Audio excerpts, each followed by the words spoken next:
Welcome to the new Hellraiser blog, the long-awaited return of the Hellraiser blog. Going to look at the fight taking place this weekend between Anthony Joshua and Kubrat Pulev. It's a mandatory defence of the IBF title.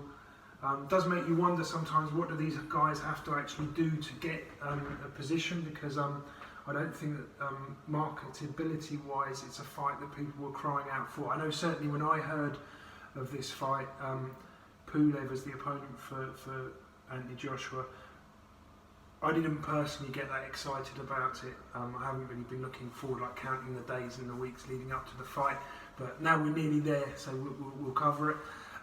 Pulev turned professional. He was a very highly decorated amateur. Obviously didn't win the Olympics like Joshua, but he was a very good amateur, and I think people believed that he might be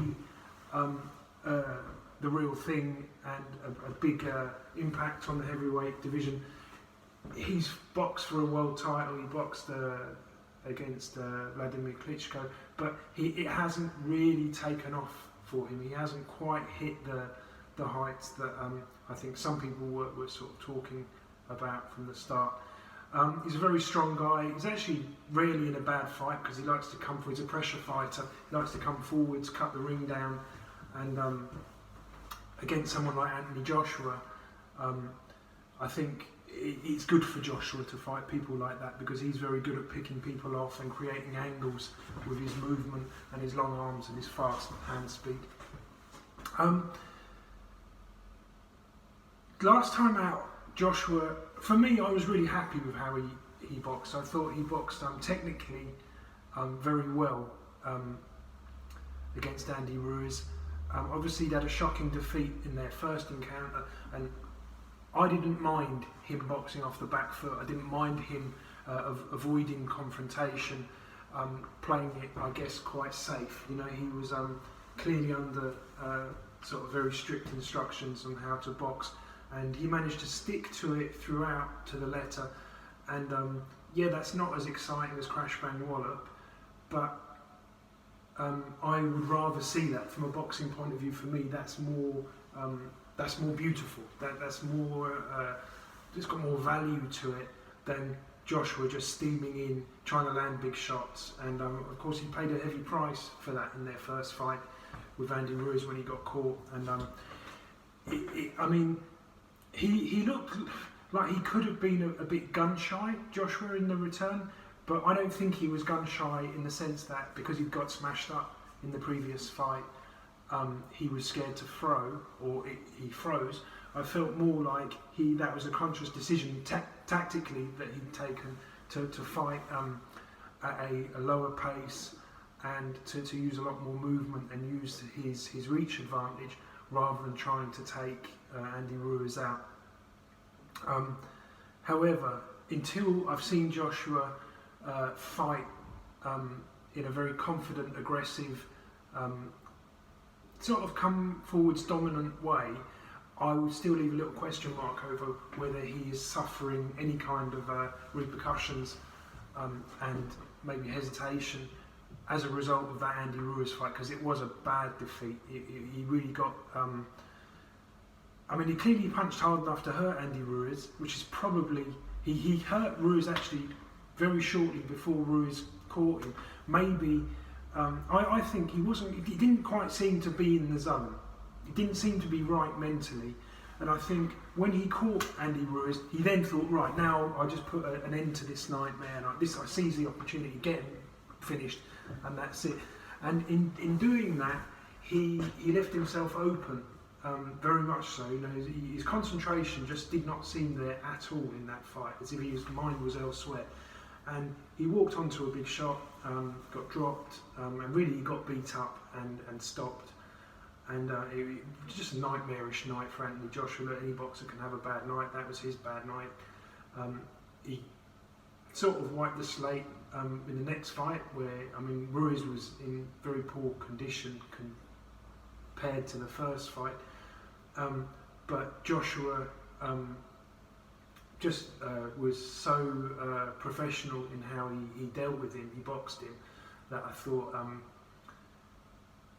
if anything, added more qualities to him, because he'd never really shown that since the amateurs, to me, where he boxed purely tactically.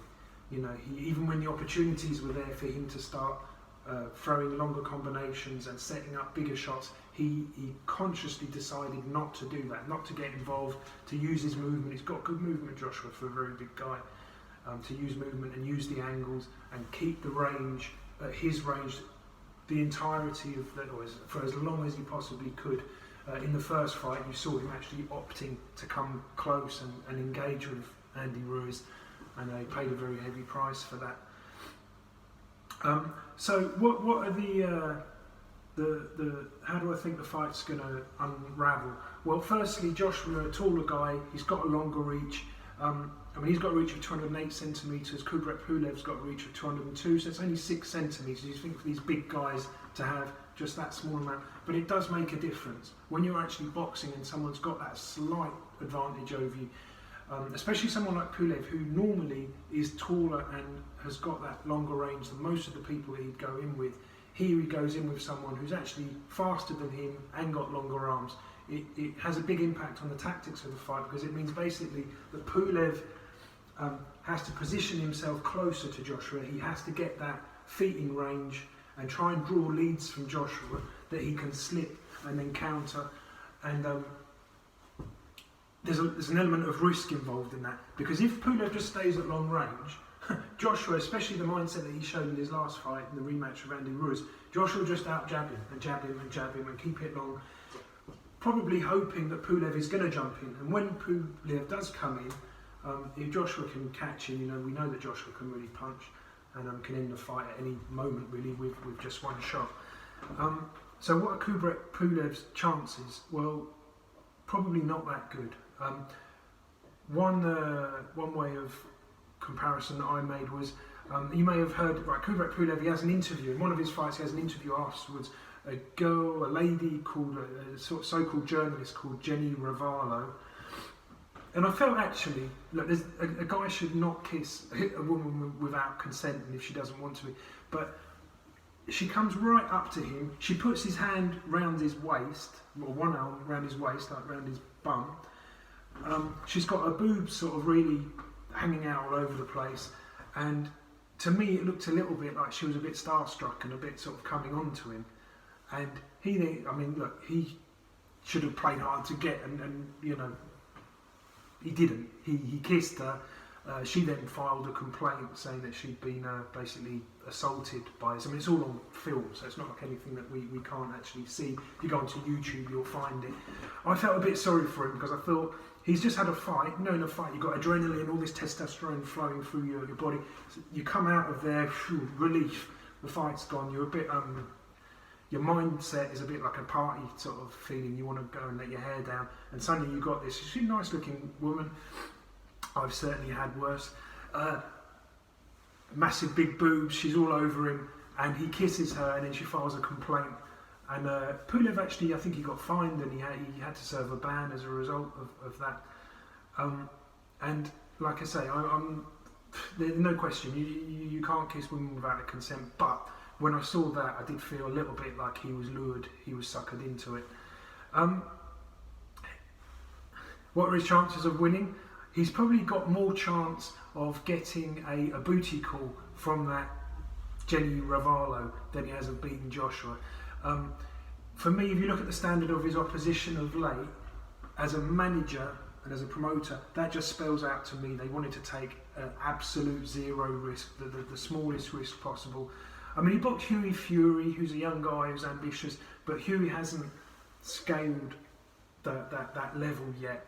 Of the top few in the world at heavyweight, and the other guy like Samuel Peter, you know, like 10 years ago, yes, Samuel Peter was a dangerous, he's a big name, he's boxed for world titles and he was up there, but I mean, come on, now Samuel Peter is like a name that doesn't really possess much threat, because he's way past it.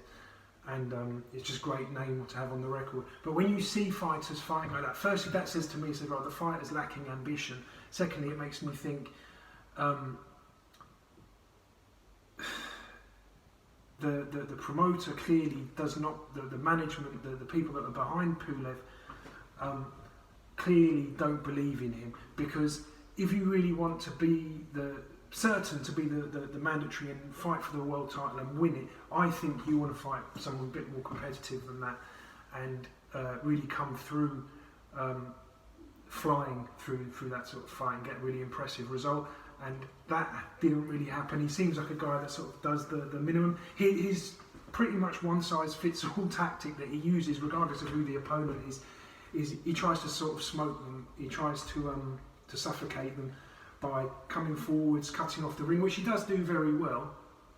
But for me, he moves very well moving forwards, but he doesn't really use lateral movement to cut the ring off, stop people from actually getting away too much. And certainly for creating angles, there's very little there. He doesn't really shuffle around to open, to get his hands behind the elbows and open the guy up. It's all like walking, like bully him. And when you're fighting the kind of people that he's been fighting, and he's a big specimen, he's a huge, big, strong man, and he can get away with that against the kind of people he's been fighting. But this is fighting Anthony Joshua. This is fighting a big guy who's actually going to push him on the back foot. So Pulev, who comes forward, walking people down, he's actually now going to have to box off the back foot against Joshua, I think. Because Joshua's a very strong guy, he's got the reach advantage, and he knows if he can keep Pulev on the end of that jab, at some point Pulev has to come in, and Joshua absolutely got a beautiful, very strong and powerful concussive right hand. He'll be waiting for it, he'll walk him onto that, and I think we could see an ending actually quite swiftly. I mean, I think could be right early in the fight. I'm talking like round 2, round 3. I'm thinking like Lennox Lewis against Hasim Rahman too. I think you're just going to see Lewis was preparing, trying to bring Rahman onto his long shots, and I think you're going to see with Joshua against Pulev the same thing. You'll see Joshua using his reach, using his length. Pulev will get sick of that fairly quickly, because he's not a guy that's used to fighting taller people with longer range. He's used to walking them down quite easily because they just submit to it, because he's such a big, strong guy. But here you're going to have someone who's bigger than him, who's stronger than him, who's faster than him, who's fresher than him. Pulev he's taken quite a long way round. Yes, he's a strong guy, yes, he's tough, he's sort of good at what he does, but now he's fighting someone that's on a different level, and I think he comes unstuck quite spectacularly against Joshua.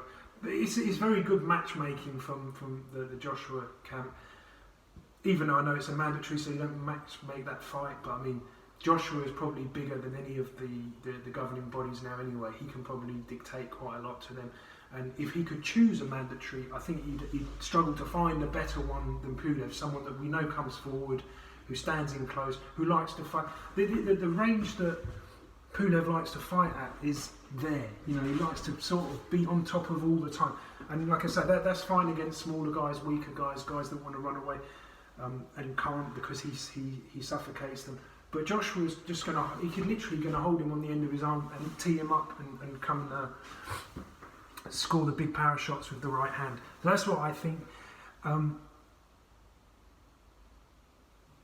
For me, it's like he's getting his payday. Look, Rydell Booker, Bogdan Dinu, who actually turned out to give him quite a test. But again, for me, that tells me more about Pulev, that he's not the fighter that we hope that he might be at the start of his career, because Bogdan Dinu is not top level either. He's a tough guy, he's a big guy, but he's not a Klitschko, he's not a Lennox Lewis, he's not a Muhammad Ali. He's a guy that's substantially below that, and actually he gave Pulev quite a hard fight. So I'm going for Joshua, and I think Joshua early, maybe round 2 or 3. And I think actually it's tailor-made for him to look spectacular in this fight, and then hopefully he goes on to fight Tyson Fury in what would be an absolute blockbuster at the box office. Anyway, guys, thank you for watching the Hellraiser blog. If you've enjoyed the blog, please hit the subscribe button, and I'll have more blogs for you shortly. Thanks for watching, guys. Bye-bye.